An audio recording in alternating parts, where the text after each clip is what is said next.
श्री कृष्ण जी की पूरी कहानी एक दिव्य गाथा है जो उनके अलौकिक जन्म, मनमोहक बचपन, गहन शिक्षाओं और महत्वपूर्ण घटनाओं में उनकी केंद्रीय भूमिका से भरी हुई है। यहाँ उनके असाधारण जीवन की एक झलक है। जन्म और बाल्यकाल। मथुरा में देवकी और वासुदेव के घर जन्मे कृष्ण का जन्म खतरे से घिरा हुआ था। उनके मामा अत्याचारी राजा कंस ने एक भविष्यवाणी के कारण उन्हें मारने की ठान ली थी, जिसमें कहा गया था कि देवकी का 8वां पुत्र उसकी मृत्यु का कारण बनेगा। उनकी रक्षा के लिए वासुदेव शिशु कृष्ण को यमुना नदी पार गोकुल ले गए, जहां उनका पालन पोषण नंद और यशोदा ने किया, जो ग्वाला समुदाय के मुखिया थे। वृंदावन में बढ़ते हुए कृष्ण का बचपन उनकी शरारतों, लीलाओं की मनमोहक कहानियों से भरा था, जैसे कि मक्खन चुराना और अपनी बांसुरी बजाना, जिसने गोपियों, ग्वाला महिलाओं के दिलों को मोह लिया, खासकर राधा, उनकी सबसे प्रिय सखी।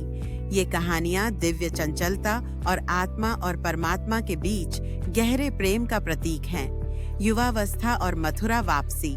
जैसे जैसे कृष्ण बड़े हुए, उनका दिव्य स्वभाव और अधिक स्पष्ट होता गया। उन्होंने राक्षसों का वध किया और वृंदावन के लोगों की रक्षा की। अंततः वह और उनके भाई बलराम मथुरा लौट आए, जहां कृष्ण ने दुष्ट कंस का वध करके भविष्यवाणी को पूरा किया और राज्य में शांति बहाल की। द्वारका की स्थापना और महाभारत में भूमिका। मथुरा को असुरक्षित पाकर कृष्ण यादवों को पश्चिमी तट पर ले गए और द्वारका नामक एक शानदार शहर की स्थापना की। वह एक सम्मानित नेता बने और महाकाव्य महाभारत में एक महत्वपूर्ण भूमिका निभाई। कुरुक्षेत्र युद्ध के दौरान कृष्ण ने स्वयं हथियार न उठाने का फैसला किया, लेकिन दोनों पक्षों को अपना समर्थन दिया। वह पांडव भाइयों में से एक अर्जुन के सारथी और मार्गदर्शक बने। जब अर्जुन ने युद्ध के मैदान में नैतिक संघर्ष का सामना किया, तो कृष्ण ने भगवद गीता के गहन उपदेश दिए, जो धर्म, धार्मिक कर्तव्य, कर्म, क्रिया, भक्ति, समर्पण और वास्तविकता के स्वरूप पर एक दार्शनिक प्रवचन है। उनकी बुद्धिमत्ता और रणनीतिक सलाह पांडवों की विजय में सहायक सिद्ध हुई। उत्तरार्ध और प्रस्थान। युद्ध के बाद कृष्ण द्वारका लौट आए। हालांकि एक दुखद आंतरिक संघर्ष के कारण यदुवंश का विनाश हो गया। अंततः कृष्ण ने नश्वर लोक से प्रस्थान किया, जो द्वापर युग के अंत का प्रतीक था।